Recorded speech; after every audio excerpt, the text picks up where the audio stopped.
மனுஷன் எப்படியாவது மனுஷனை கொண்டுணும்னு நினைக்கிறான். அது கூட என்ன ஒரு மாத்திரை மருந்து கண்டுபிடிச்சுவாங்கன்னு நினைக்கிறேன். மாத்திரையை சாப்பிட்டு சாவுங்கடா. சரி, மாத்திரை மாத்திரை சாப்பிடுதானே. நான்லாம் பிறந்து 72 வருஷம் ஆயிடுச்சு. எங்க காலத்துல இப்ப இருக்க காலத்துல அது மாடு பால் குடிக்கிறாங்களா, இதுல பாலுன்னு ஒன்று கொடுக்குறாங்க, அது மாட்டு பாலான்னு தெரியாது யாருக்கும். நான்லாம் பால் குடிச்சே 40 வருஷம் ஆயிடுச்சு. ட்ரெய்லர் பார்க்கும்போது ரொம்ப அற்புதமா இருந்துச்சு. நான் கூட டைரக்டரை கேட்டேன், என்ன சார் ஆட்களே இல்லையானே, ஒருத்தர் கூட இல்லை, கடத்துறது யாருன்னு. அது கூட கேமரா தான் கடத்தும், ஆளை காமிக்க மாட்டோம் அப்படின்னாரு. ரொம்ப பிரமாதமாச்சு. நிச்சயமாக இது வேர்ல்டில் ஒரு பெரிய திருப்பமாக இருக்கும். நிச்சயமாக நீங்கள் அவார்டு வாங்குவீங்க, நிறைய அவார்டு வாங்குவீங்க. அதில் எந்த மாற்று கருத்தும் யாருக்குமே இருக்காது. நான் ஒரு 2000 படம் மாஸ்டராகவே பண்ணியிருக்கேன். இப்படி ஒரு படத்தை நான் பார்க்கல. உண்மையான விஷயம். நான் தான் கேட்டேன், வேர்ல்டில் என்ன எடுத்திருக்காங்களா சார்னு கூட கேட்டேன். இல்லை அப்படின்னீங்க. நிச்சயமாக அந்த வேர்ல்டு ரெக்கார்டு உங்களுக்கு கிடைக்கும். ஏன்னா இன்னைக்கு அண்ணன் முரளியனை பேசும்போது சொன்னாங்க, யாருக்குமே ஒரே குடும்பத்தில் தனித்தனியாக இருக்கிறாங்க. அதுதான் உண்மை, எல்லாரும் அப்படி தான் இருக்கிறாங்க. ஆனால் நாய் மட்டும் குடும்பத்தில் ஒருத்தர் ஆயிடுச்சு. இப்போ எல்லாருக்கும் வேண்டியவங்களா ஆயிடுச்சு. அம்மாவுக்காக இருக்கும், அப்பாவுக்காக இருக்கும், குழந்தைங்களுக்கு எல்லாருக்குமே நாய் தான் முக்கியமாக இருக்குது. நேற்று ஒரு வீடியோ பார்த்தேன். ஒரு மீன் தரையில் கிடந்து துடிச்சிக்கிட்டு இருக்குது.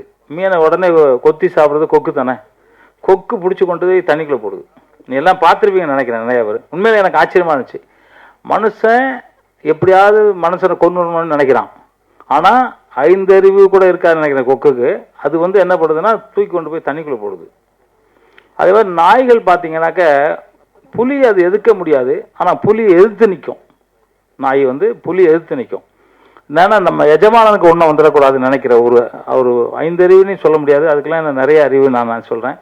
அவர் நாயின்னு சொல்லக்கூடாதுன்னு எடிட்டர் சொன்ன. இப்போ கொஞ்ச நாள் நாயின்னு சொன்னால் கோச்சிக்குவாருன்னு. மனுஷன் தான் சொல்லணும், சிங்கத்தை சிங்கன்னு சொல்லணும், புலின்னு தான் சொல்லணும், புலியை நாயின்னு தான் சொல்லணும். நாய் நன்றி உள்ள பிராணி. நன்றிக்கு அது மட்டும்தான், வேற யாருக்கும் கிடையாது. ஆனால் இப்போ நம்ம நிறைய பேர் பார்க்குறோம். ஒரு வீடியோ எல்லாருமே நம்ம எல்லாம் பார்த்துருப்போம் யூடியூப்ல. ஒரு மாடு அங்கே நின்றுக்கிட்டு இருக்கோம். அந்த மாடோட ஓனர் இங்கே நின்றுருப்பாரு. அவன் ஃப்ரெண்டே அடிக்கிற மாதிரி அடிப்பான், அடித்து கட்டி போடுவான். அங்கேருந்து மாடு ஓடி வரும், ஓடிடுவான். இவன் நாக்கெல்லாம் வச்சு நக்கி அது காப்பாற்றுறோம். அதாவது ஒரிஜினலாக ஒரு மனுஷன் செய்யலைங்க. இப்போ என்னமோ கலியுகம்னு சொல்கிறாங்க, உண்மையாக என்னன்னு தெரியல. இப்போ ராஜா இந்த மாதிரி இது மாதிரி கொஞ்சம் நல்லவங்க இருக்காதனால எல்லாம் மழை பெய்யுதுன்னு நினைக்கிறேன். எல்லாம் மழைலாம் பெய்வாதுமா எனக்கு தெரியாது. ஏன்னா எல்லாத்தையும் பில்டிங் ஆக்கிட்டாங்க.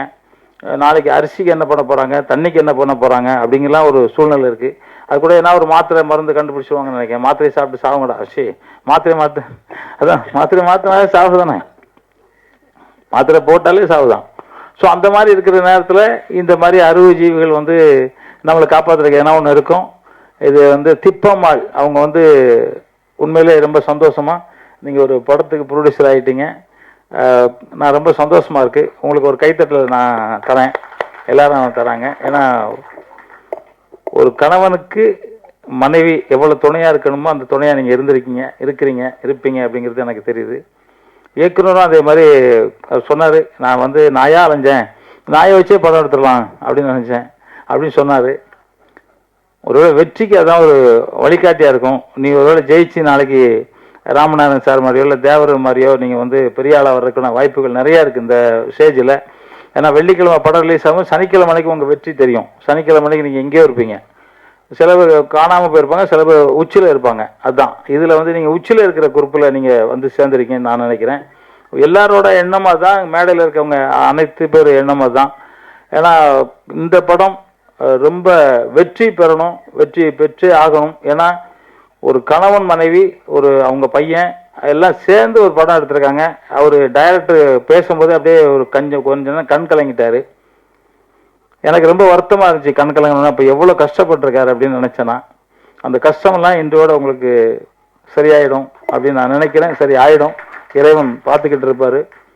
நீங்கள் நல்ல ஒரு ஆள் என்ன பண்ணுறீங்கன்னா, இப்போ எல்லாருமே சொல்லுவாங்க காக்காய்க்கு சாப்பாடு போடுங்க, தண்ணி வைங்கன்னு. நானும் இப்போ இந்த நேரத்தில் சொல்லிக்கிறது என்னென்னா, தினசரி காக்காய்க்கு சாப்பாடு வைங்க, தினசரி தண்ணி வைங்க. ஏன்னா இப்போ நான்லாம் டெய்லி நான் சாப்பிட்றோம் இல்லையோ, காக்காய் கொண்டு போய் ஒரு பெரிய இதில் தண்ணி வைப்பேன் மாடியில்.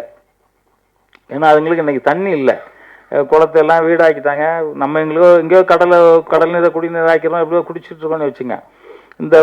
இந்த மாதிரி பறவைகளுக்கு தண்ணி கிடைக்கிறது ரொம்ப கஷ்டமாக இருக்கும். இப்போ நாய்கள் கூட அப்படி தான், ரொம்ப கஷ்டம்தான். மாடு கூட ரொம்ப கஷ்டம். அந்த காலத்தில் மாடு என்ன பண்ணோம்னா, எஜமான் பக்கத்தில் நிற்கும்.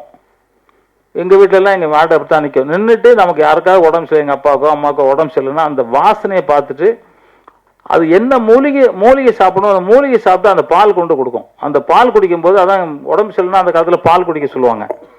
அப்போ அந்த பால் குடித்த உடனே அந்த ஜுரமோ இல்லை வேற ஏதோ ஒரு நோய் சரியாயிடும். எங்கள் காலத்தில் நான்லாம் பிறந்து 72 வருஷம் ஆயிடுச்சு. எங்கள் காலத்தில் இப்போ இருக்க காலத்தில் அது மாடு பால் குடிக்கிறாங்களா, இதில் பாலுன்னு ஒன்று கொடுக்குறாங்க, அது மாட்டு பாலான்னு தெரியாது யாருக்கும். நான்லாம் பால் குடித்தே 40 வருஷம் ஆயிடுச்சு. ஏன்னா அது பால் கிடையாது. அதுவும் உள்ளே போனோன்னே இது அன்னைக்கு போகிறான் திராட்சை பழத்தில் வந்து திராட்சையா ஆமாம் இல்லை பேரிச்சம்பழத்தில் என்னவோ கலக்கிறான். அதை வாங்கி நம்ம சாப்பிட்டா என்ன ஆகும்? திராட்சையில் ஏதோ பச்சைக்காய் கலக்கிறான். அது சொல்கிறாங்க 1/2 மணி நேரம் உப்புல ஊற போட்டு சாப்பிடுங்க. ஏடா உப்புல ஊற போட்டு நாங்கள் சாப்பிட்றோம், ஏடா நாங்கள் அதை வாங்கணும்? வாங்காமல் இருக்கோம். அதுக்கு நிறைய மூலிகைகள் இருக்கு. அந்த மூலிகைகள் காட்டில் இருக்குது. அதை பறித்து நல்ல அதை வந்து சித்தர்கள்ட்ட இல்லையோ சித்த மருத்துவத்தில் கேட்டு அதெல்லாம் வந்து காய வச்சு இன்னைக்கு எல்லா சக்தியும் நீர் நிலம் நெருப்பு காற்று ஆகாயம் இந்த 5 சக்தியும் நம்ம உடம்புல இருந்தால் தான் நம்ம இயற்கையாக இருக்க முடியும். இல்லைன்னா இறந்து போயிடுவோம். ஏதோ ஒன்று இல்லைனாலும் இறந்து போயிடும். அந்த இது இல்லாமல் இருக்கணும்னாக்கா அந்த மாதிரி மூலிகைகளை எல்லாம் சாப்பிட ஆரம்பிச்சிருங்க. இந்த மாதிரி விலை இந்த மாதிரி கண்ணா பண்ணானே ஏற்றுறது இல்லாமல் அந்த என்னது மருந்தை போட்டு வைக்கிறான். அது இப்போ பார்த்தீங்கன்னா சர்க்கரையிலாம் எறும்பு வர்றதே இல்லை. யார் வீட்லையும் சர்க்கரையில் எறும்பு வருதா? வரல. நாட்டு சர்க்கரையில் எறும்பு வர்றதில்லை. அந்த மாதிரி கொடூரமாக வந்து பண்ணிக்கிட்டு இருக்காங்க. எல்லாரும் சாவறதுக்கு மனிதனை அழிச்சிக்கிட்டு இருக்கான். இந்த நேரத்தில் நாய்களை வச்சு ஒரு படம் எடுத்த அந்த குடும்பத்தை வாழ்த்தி உண்மையிலே படம் வெற்றி பெற மனமார்ந்த வாழ்த்துக்களையும் நன்றி தெரிவிச்சுக்கிறேன். அதே மாதிரி எப்பவும் சொல்கிற மாதிரி தான் நாம் வந்து உலகத்திலேயே உயர்ந்த மொழி, உன்னதமான மொழி, முதல் மொழி தமிழ் மொழி. அந்த தமிழ் வாழ்க, தமிழ் வெல்க, வென்றே தீர்வான். நன்றி. ஜெய்ஹிந்த்.